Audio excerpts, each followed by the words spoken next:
No भवत्वर्यमा शन्न इन्द्रो बृहस्पतिः शं नो विष्णुरुक्रम नमो ब्रह्मणे नमस्ते वायो त्वमेव प्रत्यक्षं ब्रह्मासि त्वामेव प्रत्यक्षं ब्रह्म वदिष्यामि ऋतं वदिष्यामि सत्यं वदिष्यामि तन्मामवतु तद्वक्तारमवतु अवतु मामवतु वक्तारम् अवतु मामवतु वक्तारम्।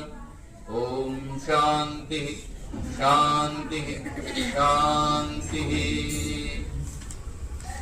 वंदनीय मातृशक्ति, उपस्थित धर्म प्रेमी सज्जनों, आर्य समाजवासी के समस्त पदाधिकारी, वैदिक दर्शन का बहुत गंभीर विषय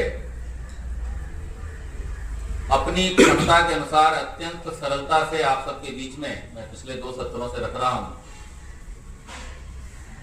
आज जिस विषय पर हम चर्चा करने जा रहे हैं वो अत्यंत गंभीर है, इसलिए मैं चाहूंगा कि थोड़ी देर के लिए आप अपने लिए अपना ध्यान मेरी तरफ रखेंगे और मैं आपको इस बात का विश्वास दिलाता हूं कि यदि जो मैं कहने जा रहा हूं अगले 25-30 मिनट में, जैसा मंत्री जी का आदेश है, अगर आपने ध्यान पूर्वक उसको सुना तो आप निश्चित मानिए आपके जीवन की 95% समस्याएं समाप्त हो जाएंगी। 5% जो रह जाएंगी उसके लिए प्राइवेट कंसल्टेंसी में देता हूं, मुझसे आके आप मिल सकते हो, उतना मेरा तो व्यवसाय की। तो देखिए, हमने सबसे पहले ये चर्चा की थी कि कौन से वो विषय हैं जिन्हें जानना प्रत्येक मनुष्य के लिए आवश्यक है, और उसमें हमने ये जाना था कि ईश्वर, जीव और प्रकृति, अर्थात जिसके द्वारा इस संसार का निर्माण हुआ है, ये 3 सर्वाधिक जानने योग्य हैं। इसके बाद में आप बाकी चीजों की, बाकी व्यवस्थाओं की जानकारी करें तो आगे पीछे कम ज्यादा काम चल जाएगा, लेकिन अगर इन तीनों की जानकारी ठीक नहीं हुई तो जीवन भर एक बेचैनी बनी रहेगी, एक अभाव बना रहेगा, एक शून्य बना रहेगा, जिसके कारण आप दौड़ते रहेंगे। और फिर मैंने दूसरे सत्र में आपको ये बताने का प्रयास किया था कि यत् यत् ब्रह्मांडे तत्तत् पिंडे, यत् यत् पिंडे तत्तत् ब्रह्मांडे। अब आज हम इस यात्रा को थोड़ा और आगे बढ़ाएंगे, क्योंकि हमने आरंभ किया है प्रकृति से। जो हमें दिखाई देता है संसार प्रकृति से बना है, और इसलिए इसको समझना अपेक्षाकृत आसान है बाकी दोनों के, क्योंकि परमेश्वर भी दिखाई नहीं देता और आत्मा भी दिखाई नहीं देता है। वो दोनों अनुभव का विषय है, इसलिए उनको जानने से पहले ये जो दृश्यमान जगत है इसको हम ठीक प्रकार से समझें। अब इसमें जो सबसे पहली समझने की जरूरी चीज है वो क्या है कि हमारा और जगत का संबंध क्या है। यदि आपसे मैं प्रश्न करूं कि आप इस संसार से किस रूप में सीधे सीधे संबंधित हैं, तो वो कौन सी चीज है आपके पास जिससे आप इस संसार से जुड़े हुए हैं जी? चेतना। और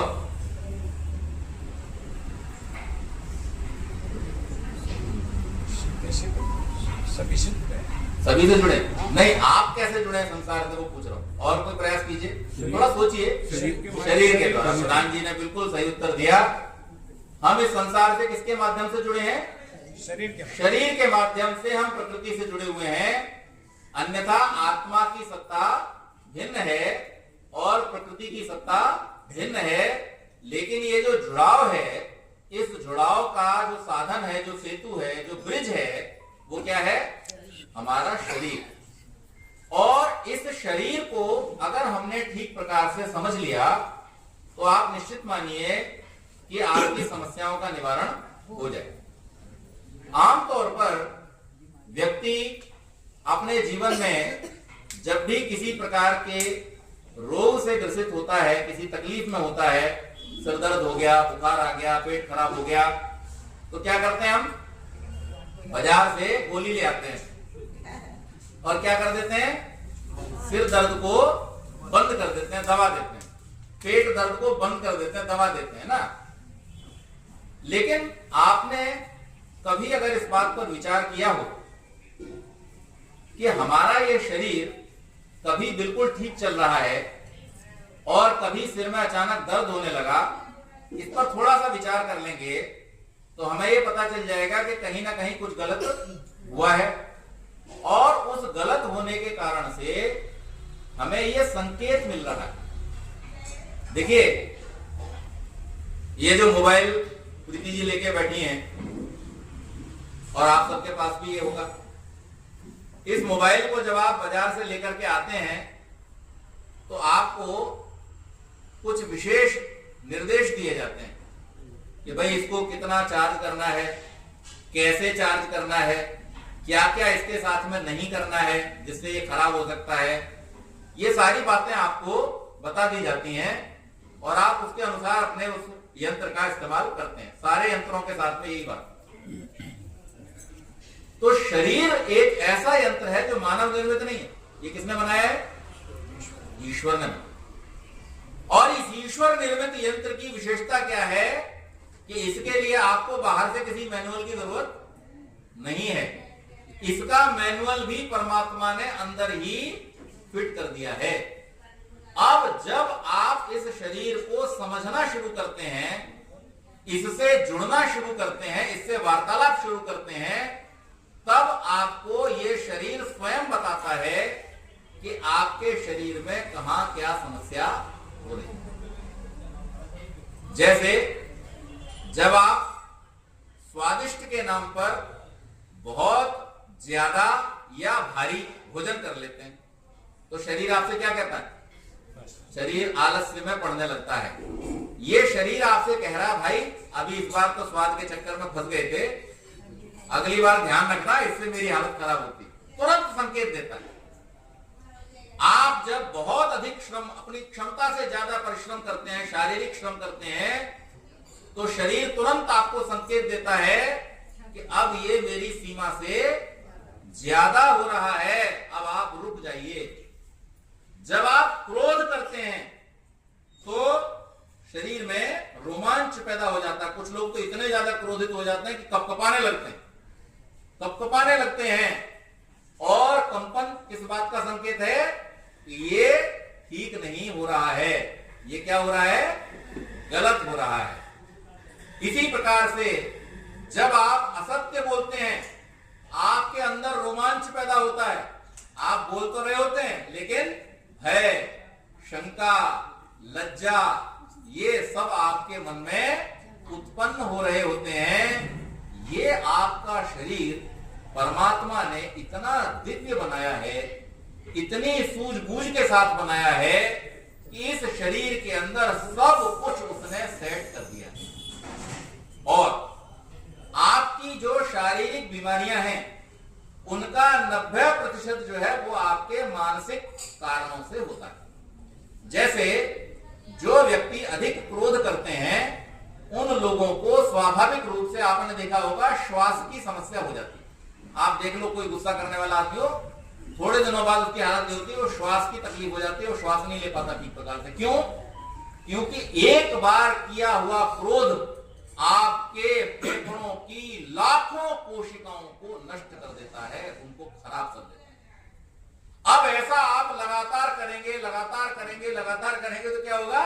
आपके लंग्स धीरे धीरे, जो डरा रहता है, हम कई बार बच्चों को डरा के रखना चाहते हैं या अपने अधीन जो काम कर रहे हैं उनको डरा के रखना चाहते हैं, उनको दबा के रखना चाहते हैं। उसका परिणाम क्या होता है? जो व्यक्ति भयग्रस्त रहता है उसकी किडनी धीरे धीरे खराब हो जाती है, किडनीज चली जाएंगी उसकी। जो व्यक्ति भयग्रस्त रहेगा, अच्छा कोई व्यक्ति अपने कारण से भी भयग्रस्त रहता है, हमें काहे का भय है? हमें कल का भय, क्या होगा, कैसे होगा, क्या करेंगे, बच्चे कुछ कर पाएंगे नहीं कर पाएंगे, हमारी आमदनी बनी रहेगी कि नहीं बनी रहेगी। अच्छा कुछ बेचारे तो इतने डरे हुए हैं, अरे कोरोना जैसी फिर बीमारी कोई आ गई तो। अच्छा आपने चिंता करी, आप डरे हुए रहे, इससे आप कुछ होने वाली घटना को रोक सकते हो क्या?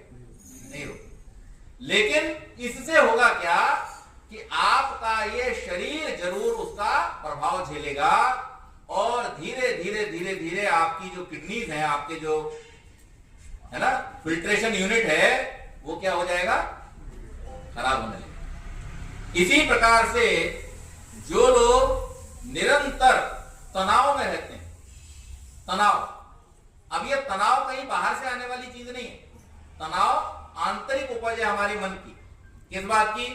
जैसे मान लीजिए कभी काम करना पड़ जाए, जैसे यहां उत्सव वगैरह होते हैं, अब सामान्य रूप से जो काम चल रहा है उत्सवों में निश्चित रूप से उससे काम का लेवल थोड़ा सा बढ़ जाएगा। व्यापार में भी इसी प्रकार से होता है, कुछ सीजन होते हैं हर व्यापार के, उस सीजन में थोड़ा सा व्यापार बढ़ जाता है। या नौकरी कर रहे हैं तो नौकरी में भी जब सीजन होता है तो लोग, जो सर्विस वाले लोग, उनके ऊपर दबाव ज्यादा होता है। विशेष परिस्थितियों में कई बार दबाव ज्यादा होता है, काम का दबाव। अब इस काम के दबाव को तनाव में परिवर्तित होने देना या न होने देना किसके ऊपर है? हमारे ऊपर। क्यों? अगर हम उस दबाव को अगर ये मान करके करेंगे कि अरे ये तो काम बिना बात का बढ़ गया, तो हम तनावग्रस्त हो जाएंगे। फिर हम उसकी एक ऐसी चीज को देखेंगे जो हमारे लिए नेगेटिव है। लेकिन अगर उसी को हम आनंद लेकर के करेंगे कि वाह अभी तो और मौका मिल गया, तो फिर निश्चित मानिए आपका वो दबाव जो है वो तनाव में परिवर्तित नहीं होगा। और जो व्यक्ति लगातार इसी प्रकार से कुंठित और तनावग्रस्त रहता है, उसका हृदय थोड़े दिन में काम करना, उसका दिल और दिमाग कमजोर होता चला जाता है और फिर वो धीरे धीरे धीरे धीरे उसके रोगों से भी ग्रसित होने लगता है। तो ये आपके शरीर के जो मुख्य अंग हैं, इसी प्रकार से ज्यादा क्रोध करने वालों के जो लीवर है, ये लीवर खराब हो जाता है। आप देखते होंगे कि अगर कोई व्यक्ति बहुत डर जाए तो उसका पेट खराब हो जाता है। क्यों हो जाता है? डरा कहां पर है वो? मन में या शरीर में? मन से डरा। और खराब क्या हो गया? सीधा सीधा प्रभाव पड़ता है। जब आप अपने भावनात्मक स्तर पर आपका जो इमोशनल कोशेंट है वो अगर स्ट्रॉन्ग नहीं हुआ, वो अगर ठीक नहीं हुआ और आपका अपनी भावनाओं के ऊपर ठीक नियंत्रण नहीं रहा, तो ये शरीर आपको धीरे धीरे छोड़ना शुरू कर देगा। बहुत सारे लोगों को हमने देखा, आपने भी देखा होगा। मैं एक उदाहरण दे दूं, अक्सर आर्य समाज के कार्यक्रमों में माता जी आती हैं डोंबिवली से, उनको कैंसर हो गया था, अब ठीक है। क्या नाम है? लेखा जी, लेखा पटेल जी हैं, वो आती हैं अक्सर। अब आप देखिए कितना भयानक रोग, लेकिन वो उस रोग से, अब वो अपना अनुभव बताती हैं। क्या बताती हैं कि जब मुझे डॉक्टर ने ये बताया तो मुझे चिंता तो हुई, लेकिन फिर मैंने ईश्वर का ध्यान करना शुरू किया, गायत्री मंत्र का जप करना शुरू किया और जैसी प्रभु की इच्छा होगी देखेंगे, ये विचार अपने मन में लाया, परिणाम क्या हुआ? ठीक हो गई वो रोग। आप देखिए जैसे ही आप अपने शरीर को कोसना शुरू करते हैं, हम क्या कहते हैं अक्सर, जरा सा कोई हमारे सिर में दर्द हो क्या कहते हैं? अरे पता नहीं भगवान ने हमारे लिए क्या मुसीबत कर दी, क्या मुसीबत है। जरा से हमारे घुटने थोड़ा सा कमजोर होते हैं, हम कहते हैं अरे अब तो बेकार हो गए। देखो जैसे ही आप शरीर को ये संदेश देते हो ना, संदेश किसे दे रहे हो आप? दूसरे को नहीं दे रहे, अपने आप को दे रहे हो। दूसरा तो बाद में सुनता है, लेकिन आप पहले सुनते हो और सुनने से पहले आप बोलते हो और बोलने से पहले आपके मन में विचार आता है। और ध्यान रखिएगा, जैसे ही आपके मन के अंदर कोई विचार आता है, उसकी प्रतिक्रिया आपके शरीर की हर कोशिका देना शुरू कर देती है। हर कोशिका, केवल मात्र कोई विशेष अंग नहीं, शरीर की हर कोशिका रिस्पॉन्ड करती है आपके मन में आने वाले हर एक विचार के लिए। तो जब आप ये मन में विचार लेकर के आते हैं कि अरे भगवान सबरा दुख हमारे लिए ही धर दिया, तब मान लीजिए आपका शरीर ये सोचना शुरू कर देता है, उसके अंदर ये एक मैसेज चला जाता है कि अब इस व्यक्ति को मेरी जरूरत, आई एम यूजलेस, और फिर वो उसी तरह से चल जाता है और वो रोग को बढ़ाता चला जाता। लेकिन जब आप प्रतिदिन प्रातःकाल उठ करके परमात्मा से कहते हैं वाह परमात्मा धन्यवाद, क्या तो तुमने आंखें दी, इतना सुंदर जगत देखने को मिल रहा है। यही तो ऋषि दयानंद संध्या में करवाना चाहते हैं। वो कहते हैं देखो इस संसार को, उस परमात्मा की कृपाओं को, और जिससे देख रहे हो उसके लिए उसको धन्यवाद दो, जिससे देख रहे हो उसको धन्यवाद दो। अपनी आंखों को कभी एक बार धन्यवाद तो देके देखो कि तुमने मुझे इतने वर्षों तक ये सुंदर संसार दिखाया। कल्पना करो उन लोगों के बारे में जिनके पास आंखें नहीं हैं, उनके लिए संसार कितना बेरंग है। धन्यवाद दीजिए, इन हाथों को धन्यवाद दीजिए जिनसे आपने इतने सुकर्म किए हैं। ये हाथ न होते तो कैसे करते? इसके लिए इन हाथों को नित्य प्रति धन्यवाद दीजिए। अपने हृदय को, अपने मस्तिष्क को, अपने लिवर को, और जितने अंगों के नाम आपको पता हो, मैं तो सबके बता दूंगा, लेकिन जितनों के आपको पता हो उन सबको प्रतिदिन उठ करके धन्यवाद दो और उनके साथ कहो कि तुम ही मेरे सच्चे साथी हो, तुम ही तो मेरे साथ हो जब से मैंने इस शरीर को धारण किया है, और जब तक मैं यहाँ रहूंगा तब तक तुम ही मेरा साथ दोगे, इसलिए मैं तुम्हारा बहुत बहुत धन्यवाद करता हूं। बस तुम ऐसे ही बने थे ना। जब हम अंग स्पर्श करते हैं तो क्या कहते हैं? हे प्रभु, मेरे मुख में बोलने की शक्ति बनी रहे, आंखों में देखने की शक्ति बनी रहे, कानों में सुनने की शक्ति बनी रहे। हम बात करते हैं परमात्मा से, लेकिन उस परमात्मा से की हुई बात का जो सीधा असर पड़ता है वो कहां पड़ता है? हमारे मन पर पड़ता है, और हमारा मन हमारे पूरे शरीर में एक संदेश भेजता है कि ये व्यक्ति इस शरीर के अंदर रहना चाहता है, ये इससे प्रेम करता है, और फिर शरीर भी प्रफुल्लित होकर के कहता है मैं पूरी कोशिश करूंगा। आप विचार करें, जरा सा जन्म से मृत्यु तक चल रहा है, जरा सा वीक हो जाए बेचारा तो डॉक्टर साहब बुलाते हैं, 5-7 लाख का पड़ता है पेसमेकर, जरा सी बैटरी हर 2 साल में बदलनी पड़ती है, और इतने सारे उसके साथ में डूज एंड डोंट्स लगे हैं। इधर जाओगे नहीं, ऐसे वातावरण में जाओगे नहीं, ये चीजें नहीं होनी चाहिए, वो चीजें। उन सब चीजों के साथ भी वो बैटरी बेचारी 2 साल तक जैसे तैसे 5-7 लाख रुपया देके काम कर पाती है।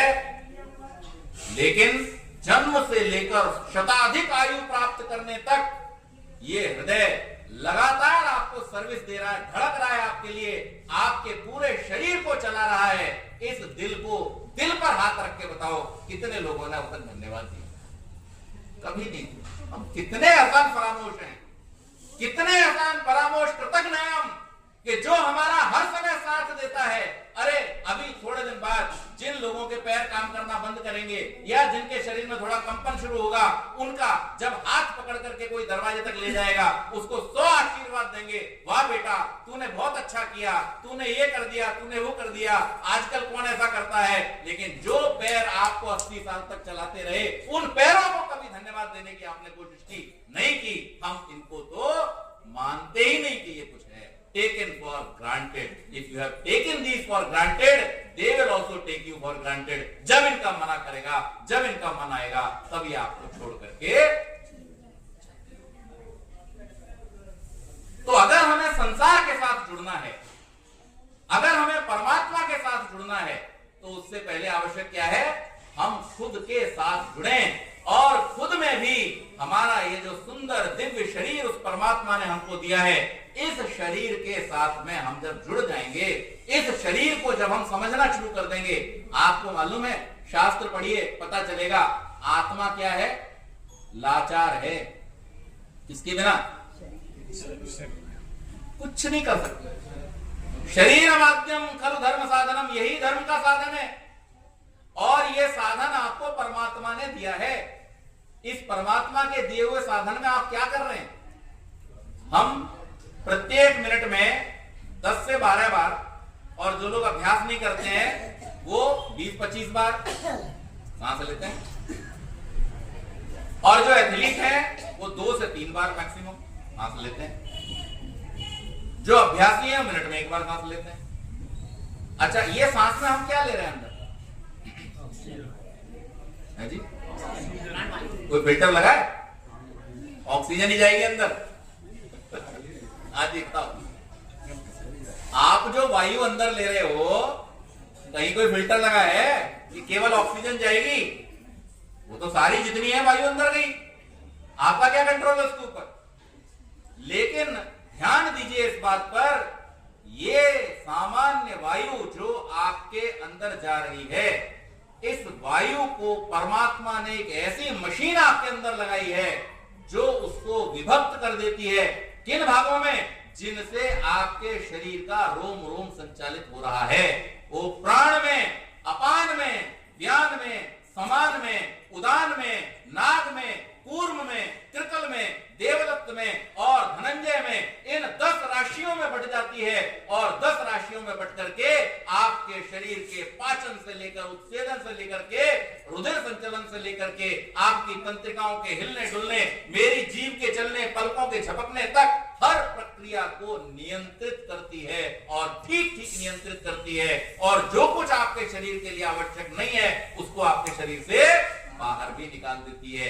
ये जो सिस्टम बनाया है, ये भगवान का बनाया सिस्टम है और इसका दूसरा कोई प्रतिरूप संसार के अंदर नहीं है। इतने सुंदर सिस्टम के अंदर आपको जिसने भेजा है, न तो आप उसे धन्यवाद करो और ना ही इस सिस्टम का धन्यवाद करो, तो ये तो कृतज्ञता है। और इस कृतज्ञता रूपी पाप का फल हम रोग के रूप में भुगतते हैं। दूसरी बात, आपको जो ये स्थूल शरीर दिया, इसके साथ साथ परमात्मा ने एक सूक्ष्म शरीर भी दिया। स्थूल शरीर आपका संसार से जुड़ने के लिए है और सूक्ष्म शरीर आपका परमात्मा से जुड़ने के लिए। ये 2 शरीर परमात्मा ने आपको दिए। इसी के अंदर पूरा सिस्टम इधर ही फिट है। और जब आप स्थूल शरीर से अनेक प्रकार के कार्यों को करते हुए, जिनमें मुख्य रूप से परमात्मा का आदेश क्या है? यज्ञ आदि कार्यों को करना, अग्निहोत्र जैसे श्रेष्ठ कार्यों को करना। क्यों करना ये? क्योंकि ये जो वायु, अन्न, जल हम शरीर के अंदर ग्रहण करते हैं, ये शुद्ध रूप में रहे, इसके लिए आवश्यक है कि आप अग्निहोत्र करें। ये कोई सामान्य बात नहीं है, ये परमात्मा की सीधी आज्ञा है कि हमें अग्निहोत्र करना ही चाहिए। जो लोग अग्निहोत्र नहीं करते हैं, ये सीधा मान लीजिए कि वो परमात्मा की आज्ञा का उल्लंघन कर रहे हैं। हमें हमारे बॉस की आज्ञा की बहुत तत्परता रहती है कि भाई बॉस गुस्सा हो जाएगा, लेकिन कभी हम ये नहीं सोचते कि परमात्मा ने हमको जो आदेश दिया है, अगर हमने उसका पालन ठीक ठीक नहीं किया तो फिर अगर परमात्मा कुपित हो गया तो ये दुनिया के सारे बॉस तो धरे रह जाएंगे। ऋषि दयानंद जब बरेली में थे तो वहां के कमिश्नर साहब और वहां एक पादरी थे टीजे स्कॉट कर, वो कमिश्नर साहब का मैसेज लेके आए स्वामी जी के पास, महाराज आप इतने विद्वान हैं, आप इतने ज्ञानवान हैं, हम सब आपकी विद्या से, आपकी विद्वत्ता से प्रेरित हैं, प्रभावित हैं, लेकिन आप ये जो मंच पर बैठ करके ईसाइयत की धज्जियां उड़ाते हैं, कमिश्नर साहब जो हैं नाराज हो जाएंगे। संयोग से उस दिन कमिश्नर साहब भी आके बैठे सभा में और पादरी साहब भी आके बैठे सभा में। स्वामी जी अपने भाषण में कहते हैं, हमसे कहा गया कि अगर हम सच बोलेंगे तो हमारे से अधिकारी नाराज हो जाएंगे। अरे आप हमारी उंगलियों की मोमबत्तियां बना करके जला दो, फिर भी दयानंद सत्य ही कहेगा, कभी भी असत्य का साथ नहीं देगा। ये बात जो ऋषि दयानंद ने कही वो इसलिए क्योंकि वो ऋषि अपने हृदय के अंदर उस परमात्मा का उपकार महसूस करता है, उसके प्रति कृतज्ञ है। जब राजा सज्जन सिंह कह रहे महाराज आ जाओ, ये खजाना आपके अधीन हो जाएगा, ये राज्य आपके अधीन हो जाएगा, वो कहते हैं महाराज तुम्हारे ये राज्य को तो मैं दौड़ लगा के पार कर जाऊंगा, लेकिन उस अनंत कोटि ब्रह्मांड नायक त्रिलोक के स्वामी उस परमात्मा के राज्य से निकल करके कहां जाऊंगा, इसलिए मैं कभी उसकी आज्ञा के विरुद्ध नहीं जा सकता। ये भावना जब हमारे मन के अंदर होती है, ये दिव्यता जब हमारे अंदर आती है, परमात्मा के प्रति जब कृतज्ञता का भाव हमारे अंदर आता है, तब हम सच्चे भक्त बनते हैं और तब हम जीवन में उन सुखों को प्राप्त कर पाते हैं जिसके लिए परमात्मा ने हमें यहां पर भेजा। तीसरी बात, आप सबके घर में नाली में कचरा फंस जाए, क्या करोगे? साफ करेंगे। क्या करेंगे? अच्छा, आप में से कितने ऐसे लोग हैं जो नाली में से कचरा निकाल के घर में अलमारी में सेव करके रख दोगे? जिले सिंह साहब तो फुरहरी ले रहे हैं, तो गंदा दृश्य हो गया ना। अच्छा, किसी ने आपके ऊपर कीचड़ फेंकी, क्या करोगे? उसे घर में रखोगे ले जाके? ऐसा ही है। ये व्यवहार ठीक है या गलत है? इसमें कोई पागलपन है? इसमें कोई पागलपन है? ये व्यवहार ठीक है ना? अगर कचरा फंसा है निकाल दो, कीचड़ गिरा दिया किसी ने धो दो, ये व्यवहार ठीक है या गलत है? ठीक है। अच्छा, अगर कोई इसे संभाल के रख रहा है तो विपरीत व्यवहार है या सही व्यवहार है? विपरीत व्यवहार। अब ठीक है, थोड़ा सा आगे आएंगे। हमारे मन के अंदर बहुत सारे कचरे फंसे हुए, अवसाद, घृणा, द्वेष फंसा हुआ है, और हम क्या कर रहे हैं उसको? पिछले साल उसने मुझसे ये कहा था, देख लूंगा, अलमारी में रख रहे हो कचरे को ले जाकर। अरे जो आपसे कहा था वो आपको अच्छा नहीं लगा, इसका मतलब कचरा था। अगर वो कचरा था तो आपने हृदय रूपी मंदिर की अलमारी में उसको संभाल के क्यों रखा हुआ है? अरे जिसने जो किया है वो भुगतेगा, या तो उसी समय उसकी प्रतिक्रिया कर दो, या तो उसी समय उसकी प्रतिक्रिया। हमारे यहां एक बड़ा प्रसिद्ध श्लोक बोला जाता है, लात घूसा कमर मध्य, लात घूसा कमर मध्य, चटकना मुख भंजनम, और चरण दासी शीश मध्य, बार बार धड़ाधड़। या तो भाई ऐसा कर दो वहीं के वहीं, then and there resolve it, लेकिन उस कचरे को लेकर के घर पे मत जाओ। ये जो हृदय का मंदिर है, इस हृदय रूपी मंदिर को परमात्मा ने किस लिए बनाया है? इसके अंदर शुभ भावनाओं के लिए, वेद के ज्ञान के लिए उसने बनाया है। लेकिन उसमें हमने वेद का ज्ञान रखने के लिए, उसके अंदर हमने परमात्मा को अतिथि के रूप में बिठाने के लिए, उसके अंदर हमने अपने इस शरीर में अच्छी भावनाओं को रखने के लिए तो प्रयास नहीं किया। लेकिन दुनिया भर से हम कचरा उठा के लाते हैं और उस मंदिर के अंदर डाल देते हैं। बोलो, इस पाप का फल आप भुगतोगे या कोई और भुगतेगा? जब हम अपने मन मंदिर को ठीक नहीं रख सकते हैं। आर्य समाज में भजन गाया जाता था, क्या? प्रेमी भरकर प्रेम में ईश्वर के गुण गाया कर, मन मंदिर में गाफिला झाड़ू रोज लगाया कर। स्वामी जी कहते हैं, प्रातः काल की संध्या में रात्रि में आए हुए दुर्विचारों का अपमार्जन कर दो, और शाम के समय आई करने वाली संध्या में दिन भर में जो गलतियां हो गई, त्रुटियां हो गई हैं, उनका विचार करके उनका भी निराकरण कर दो। अपने मन को सदैव पवित्र रखो, क्योंकि ये मन ही आपके सब सुखों का आधार है।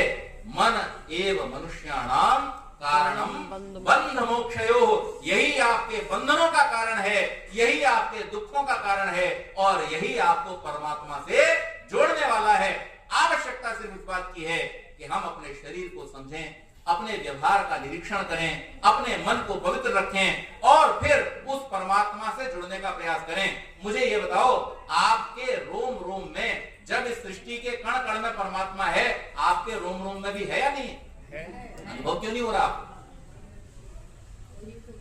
तदेजति तन्नेजति तद्दूरे तदवंतिके तदंतरस्य सर्वस्य तदु सर्वस्यास्य बाह्यतः। वो उन लोगों से हमेशा दूर रहेगा जो परमात्मा से दूरी बना करके रखेंगे।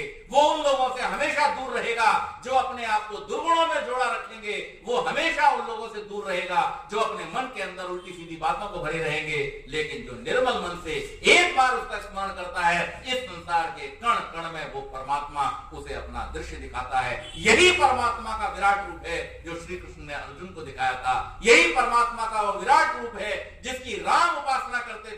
यही परमात्मा का वो विराट रूप है जिसके लिए ऋषि गीत गाते हैं। उस परमात्मा को हम अपने हृदय में प्राप्त करने का प्रयास करें, और उसके लिए जो पहला काम है वो क्या है? मेरा जो अगला व्याख्यान होगा 21 दिसंबर को, मंत्री जी, तीसरा रविवार दिसंबर माह का, 21 दिसंबर तक आप लोग क्या करेंगे? आप लोग अपने शरीर को प्रतिदिन क्या करेंगे? स्वच्छ रखेंगे, धन्यवाद देंगे, प्रतिदिन धन्यवाद देंगे। इन पैरों को देंगे, इन हाथों को देंगे, इन आंखों को, कानों को, और जो स्वाद जीवन भर आप लेते हैं उस जीव को धन्यवाद देंगे। मैंने बहुत सारे लोगों को जीव को गाली देते तो देखा। कहावतें बनी है जी, चलती है जीव पिटते हैं चांद। बोलते हैं ना ब्रज में कहावत, जीव चलिए चलिए पिटिए, ऐसा बोलते हैं यूपी में कहावत। जीव चलेगी और चांद पिटेगी, लेकिन उन लोगों की जानकारी बहुत थोड़ी है। ये वाणी, ये ब्रह्म का रूप है। ये तो वो है जो ब्रह्म का वर्णन करती है। ये वो है जो केवल आपके पास है, संसार के किसी और प्राणी के पास नहीं है। इस वाणी का, इस जिह्वा का, इसके द्वारा मिलने वाले उन स्वादों का, रसास्वादन का आप धन्यवाद तो करके देखो, इसे पवित्र तो बना के देखो। देखो ये आपको कितना सुख देने वाली बन जाएगी। आपके शरीर का हर अंग परमात्मा ने जितनी तत्परता के साथ बनाया है, अपने आप में वो एक वैद्य है। उसके अंदर सेल्फ हीलिंग की पूरी कैपेसिटी है, लेकिन आप अपने शरीर से बात तो करो। प्रीति जी इस बात की साक्षी है। मेरे सिर में दर्द हो, पेट में दर्द हो, कुछ भी हो, मेरी दवा क्या है? लंघनम परमौषधम। खाना खाना बंद कर देता हूं, गर्म पानी पीना शुरू कर देता हूं, बस यही मेरी दवा। और थोड़ा समय लगता है। आपको एक उदाहरण देकर के बात को समाप्त करूंगा मंत्री जी, 2 मिनट और बोलूं।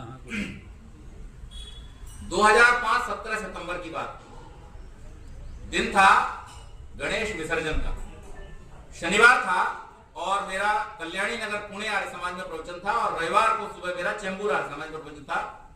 वहां का शाम का कार्यक्रम समाप्त करके मैं 8 साढ़े 8 बजे वहां से निकला यहां आने के लिए, और सुबह मुझे चेंबूर में लेक्चर देना था। खोपोली आपको सबको मालूम है, टोल प्लाजा क्रॉस करके वहां पे जिस कार से मैं आ रहा था वो कार पलट गई, और जब वो कार पलटी तो ऐसे रुकी, डिवाइडर से टकरा के। ऐसे कार ऐसे चलती है, ऐसे रुकी, और मैं था यहाँ पे, दरवाजा उखड़ गया, मैं यहाँ पे। और जब दूसरे दिन 11 बजे, रात को 11:30 बजे एक्सीडेंट हुआ, दूसरे दिन 11 बजे मैं संचेती हॉस्पिटल पुणे पहुंचा। उन 12 घंटों में मैं सिर्फ अपने शरीर को इस बात के लिए मना रहा था, थोड़ा और थोड़ा और। जब वहां पहुंचा, डॉक्टर संचेती ने सिर पे हाथ रखा, बोले पंडित जी 16 तोड़ लाई, 16 हड्डियां टूटी हुई, और ये मेरी जो थाई है राइट साइड वाली, ये पूरा ऐसे हो गई थी। 5 वेन्स जो वेन होती है ब्लड ले जाने वाली, ब्लॉक हो चुकी थी। इतनी भयानक पीड़ा थी, आप विश्वास कीजिए, आप सोच के देखिए, कल्पना कीजिए, 16 हड्डियां टूटी हुई, 5 वेन ब्लॉक हुई हुई, और उस एम्बुलेंस में कार से उठ करके मैं खुद गया, एम्बुलेंस से उतर करके चल करके मैं हॉस्पिटल के बेड तक गया। वहां जाके डॉक्टर साहब से मैंने खुद कहा कि भाई कहीं ना कहीं 15-16 टूटा हुआ देख लो, और उन्होंने जब स्कैन किया उतना ही टूटा हुआ था, लेकिन ये मेरा शरीर मेरे उस एक निवेदन का पालन कर रहा था कि बस थोड़ी देर और। आप बात तो कीजिए शरीर, और ये 20 साल पुरानी घटना है, तब से मैं प्रैक्टिस कर रहा हूं। उसके बाद मेरा फिर एक्सीडेंट हुआ, दोनों कलाइयां टूट गई, दोनों कलाइयां टूट गई ऐसे। और जब तक वो मुझे लेने के लिए आए तब तक इतना सूज चुका था, इतना मेजर एक्सीडेंट था। सामने से किसी ने सीधी सीधी टक्कर मार दी, हेड ऑन, हाथ टूट गए दोनों। तब भी मैं एक ही बात कह रहा था। फिर तीसरा एक्सीडेंट हुआ, ये कोहनी चली गई। अब मेरी ये जो कोहनी है ये आर्टिफिशियल, ये ओरिजिनल नहीं है। ये इसका पूरा कार्यक्रम खत्म हो चुका, 7 घंटा ऑपरेशन चला था इनलेक्शन गुजरानी पुणे में, और उन्होंने डॉक्टर्स ने मेरी ये बना दी प्लास्टर वगैरह जाने कैसे करके। कुछ दिनों तक तो इसमें बहुत सारे स्क्रू फंसे हुए। तब भी मैं डॉक्टर साहब के पास गया और उनके साथ बैठ करके जोक्स क्रैक कर रहा था, और अपने शरीर को मैंने केवल इतना कहा, बस थोड़ी देर और, अभी हो जाएगा। और आप यकीन मानिए, ऐसा दिव्य शरीर मिला है परमात्मा की कृपा से कि पूरी बात मानता है। इतने भयानक पीड़ाओं में भी कभी न मुझे किसी ने चिल्लाते देखा, न किसी ने रोते देखा, और भगवान से यही प्रार्थना करता हूं कि ऐसी शक्ति हमेशा बनी रहे। तो आप अगर अपने शरीर के साथ जुड़ जाते हैं तो ये शरीर आपको इतनी दिव्यता, इतनी शक्ति, इतना ज्ञान, इतनी विद्या, इतनी क्षमता प्रदान कर देगा। मैं आज भी 3 से 4 घंटे ही सोता हूं, मैं कई बार इस बात को कह चुका हूं, और बाकी के 16, 17, 18 घंटे काम करता हूं। और आप रात को 12 बजे मिलोगे तो भी ऐसा ही मिलूंगा, बिल्कुल फ्रेश, भगवान की कृपा से। क्यों? क्योंकि उस चेतना के साथ अपने आप को जोड़ दिया है, जो चेतना आपको चलाए।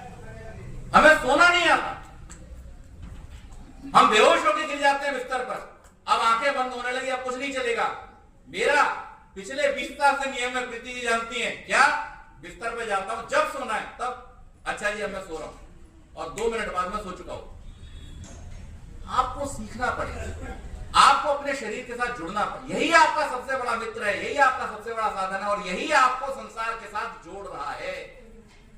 तो इससे जुड़ जाइए। जब आप इससे जुड़ जाएंगे आप ब्रह्मांड की चेतना से जुड़ जाएंगे। जब आप ब्रह्मांड की चेतना से जुड़ जाएंगे तो ब्रह्मांड नायक से जुड़ जाएंगे और अपने साथ भी जुड़ जाएंगे। ये थोड़ी सी चर्चा मैंने इस विषय में की। इस विषय को हम निरंतर आगे बढ़ा करके और विस्तार में आपके साथ चर्चा करते रहेंगे। तब तक के लिए बहुत बहुत